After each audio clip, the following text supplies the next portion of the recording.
स्त्रीचा संघर्ष. प्रियपती, आज तुम्हाला जाऊन 30 वर्ष पूर्ण होऊन गेली. असा एकही क्षण नाही की तुमची आठवण आल्याशिवाय राहत नाही. तुम्ही माझ्या पदरात 3 लहान लेकरे टाकून गेलात.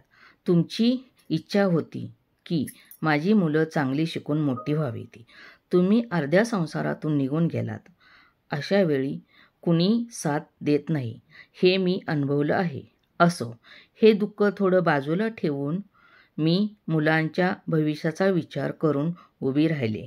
पण लोकांनी साथ तर दिलीच नाही, पण नावे मात्र सर्वजण ठेवत होते.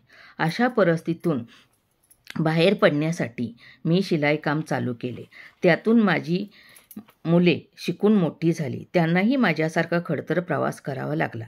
माझ्या मुलांनी माझ्याबरोबर भरपूर काम करून मला हातभार लावत होते. पण म्हणतात ना, देव तारी त्याला कोण मारे. आज त्या प्रसंगातून माझी मुले सावरली आहेत. पण तुमची आठवण सारखी येत असते. तुमच्या आशीर्वादामुळे आणि आमच्या सर्वांच्या कष्टामुळे तुमची मुलं आज शटल झाली आहेत. तुमचा मोठा मुलगा पोलीसमध्ये कार्य करत आहे. ज्यावेळी त्याची पोस्ट वाढली, पण माझ्या डोळ्यातलं पाणी त्याला दाखवलं नाही. मुलगी सीए झाली.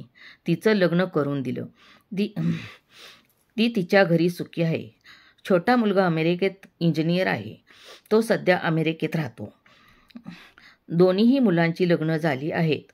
ते आपल्या जागी ठीक आहेत. माझ्या सुनासुद्धा चांगल्या आहेत. सर्व मुलांना मुले झाली आहेत. तुमच्या आशीर्वादामुळे आणि माझ्या कष्टामुळे सर्व सुखी आहेत. मी तुमचे स्वप्न पूर्ण केले आहे. मी माझी जबाबदारी पूर्ण केली आहे. मी माझ्या जबाबदारीतून मुक्त झाले आहे आणि मी आज मुलांच्या जीवावरती सारं जग फिरत असते. मी नशीबवान आहे. मला मुले अशी मिळाली आहेत. लोक म्हणतात, स्वामी तिन्ही जगाचा, आई विना भिकारी.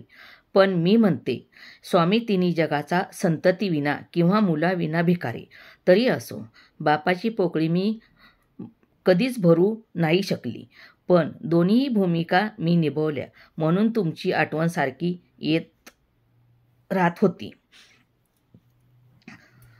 एक दिवस असाही जात नाही. तुमची वारी करण्यासाठी मी पंढरपूरला जाते. तुमची वारी पूर्ण करते. मनात वाईट वाटते. डोळ्यातून अश्रू येतात. तिथे तर तुमची आठवण येत असते. पण काय करू?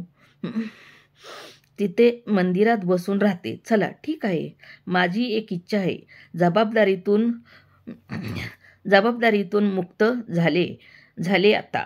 तुम्हाला भेटण्याची इच्छा आहे. बस. तुमची यस.